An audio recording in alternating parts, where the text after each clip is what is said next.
All right, San Francisco 49ers general manager John Lynch went on KNBR this morning and he gave quite a few updates and some transparency as well around a potential trade. So I want to start there because I think that's been one of the hotter topics.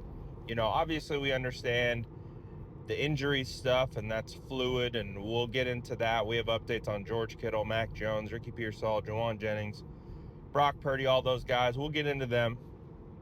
But I think one of the more pertinent things that John Lynch was transparent about was the fact that they are he said, we're having a lot of conversations about a potential trade. And just like we've kind of talked about and kind of, kicked this can around, he said something very similar to the things that I have said, in the sense of basically, yes, do you want to go out and get and trade for a top tier edge player? Of course.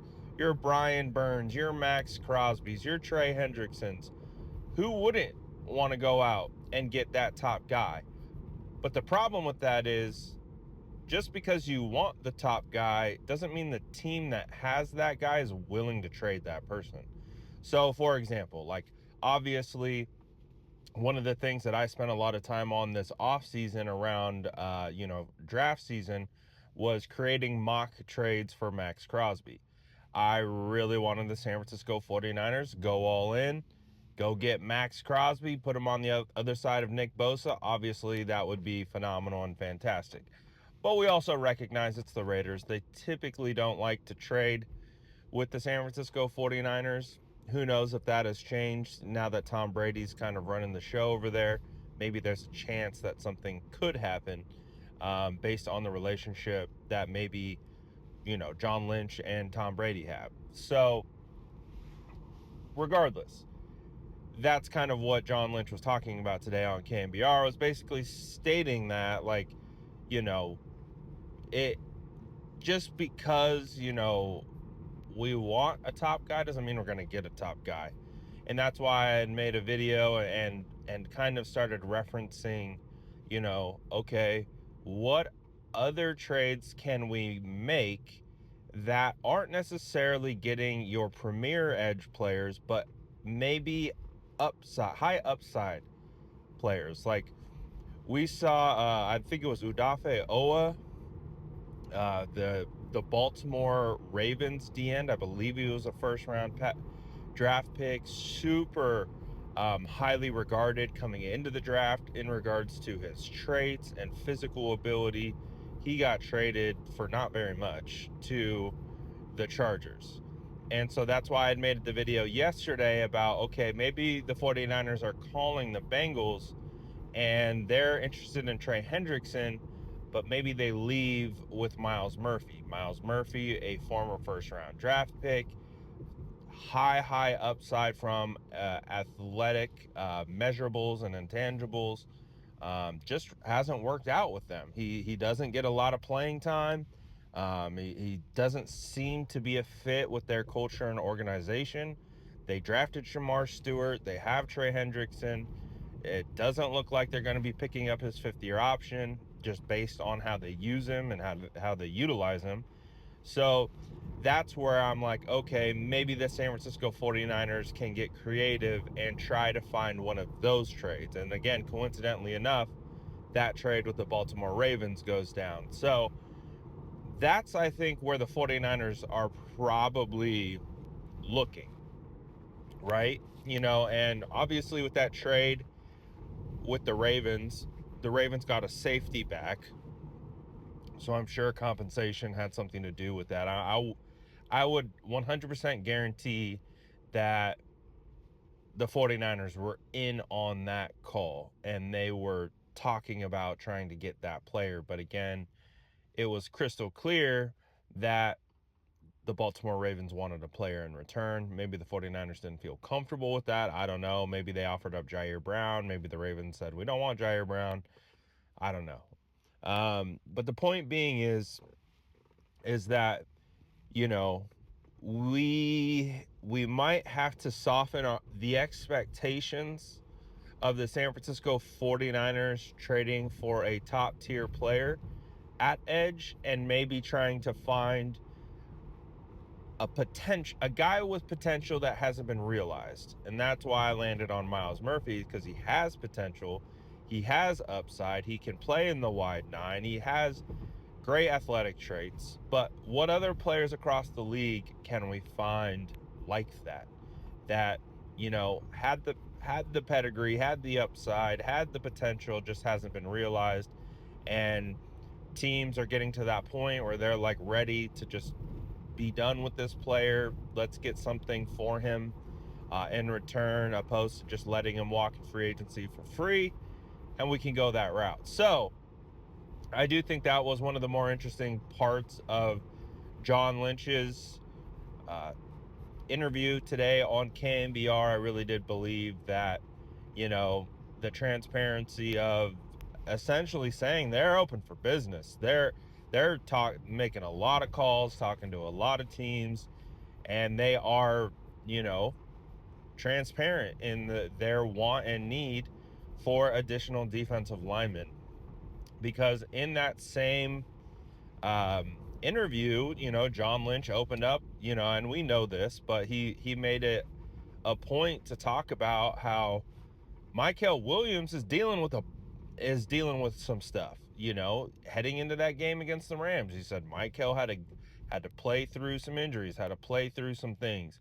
And so, the 49ers are like 1 or 2 injuries away on that defensive line from being in a really bad spot. So, Yetur Gross-Matos is unreliable, unfortunately. Thankfully, they are getting Kevin Givens back. C.J. West and Kalia Davis are both practicing, even though they've sustained injuries as well. So I think the defensive tackle spot is fine, considering you have Jordan Elliott, Alfred Collins as well. But they need edge help, man. They need a 3-down edge. They need someone who can rush the passer but can also set the edge. When I had a really good angle of the Travis Etienne touchdown versus the 49ers, and Mykel was there. Like he just wasn't fast enough. Like he was in position to close that hole in that gap, but he's just not fast enough. And he's not a player that I love on the edge in every situation. He's a player that I really like, and I do think that you can also use Mykel as like another defensive tackle. Mykel is more of an Eric Armstead archetype than a true 3-down edge. And so I just really want the San Francisco 49ers to go out, try to get a 3-down edge. I know that's, again, a tall task. If you got a true 3-down edge, you're probably not in the market of trying to trade him. So it's going to be, I think, a challenge, because also one of the other things that the 49ers have to balance, they have to balance their cap. They have to balance trade compensation. They got to balance not only how a trade impacts right now, but for the future and what that means. So there's definitely a lot of things. We'll see. Adam Schefter put out a report basically saying that he expects there to be trades starting to pop at the beginning of each week from here on out until the trade deadline, because obviously teams are starting to realize what they are, and are you going all in for this year, or are you selling? So I think the 49ers will have an opportunity to get some more stuff going, but we'll see what ultimately comes of that. Some of the other updates is for Mac Jones. John Lynch basically said that Mac Jones is probably going to play. Definitely trending towards being able to play. We saw him return to practice yesterday, and that's good. So basically the expectation is Mac Jones will play against the Tampa Bay Bucks. Brock Purdy, he was asked about him and his timetable for return, and very non-committal. Didn't want to, I get it. The 49ers, and it's smart, they don't want to put timetables on these guys because it creates narratives. It creates these talking points that people will, spin. So I understand why they want to be non-committal um, for giving a timetable for return.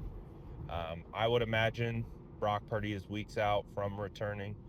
And again, there's no need to bring him back to potentially re-aggravate his injury like he did against the Jags. So they have to be careful with it. Mac Jones is capable of going. You go with Mac Jones, and we'll cross that bridge when it becomes available. He also mentioned that George Kittle, they were hoping to try to get him back into practice. They haven't opened up his practice window yet. They were hoping to get him back this week, but he said that there's a good chance that George Kittle returns versus Atlanta. So expecting George to return next week, which will be a great get. So they just gotta go into Tampa and gotta make something happen. With Ricky Pearsall, he had mentioned it doesn't seem like Ricky is going to practice today, and Ricky is likely trending towards being out in this game against the Tampa Bay Bucks. So that's just stinks because obviously Ricky was having a great season and was really producing at a high level. And unfortunately, I would say that's really the only knock on Ricky, throughout his short career right now is just, availability with injuries. And so we'll see how he can bounce back and when he bounces back, but it doesn't sound like Ricky will be available versus the Tampa Bay Bucks. So some of the other I think that's covers the majority of the updates. But again, I think the big conversation stems around 49ers adding. And I think that's a positive indication of where the 49ers currently stand. They believe in their team, they believe in their roster, and if they're adding pieces, that means that they believe that they have a chance to go far this year. So that's kind of what you want to see as a 49er fan. Obviously it doesn't guarantee that they're going to make a trade, but as long as they're active and as long as they're going after it, that could lend itself to be a really, really good thing for the San Francisco 49ers. And right on time, pulling right in. Woo! We backing it up. Back it up. And I will see you guys in a little bit. We'll see what the practice updates are officially for today. But appreciate you guys. And as always, make sure to like and subscribe for more updates.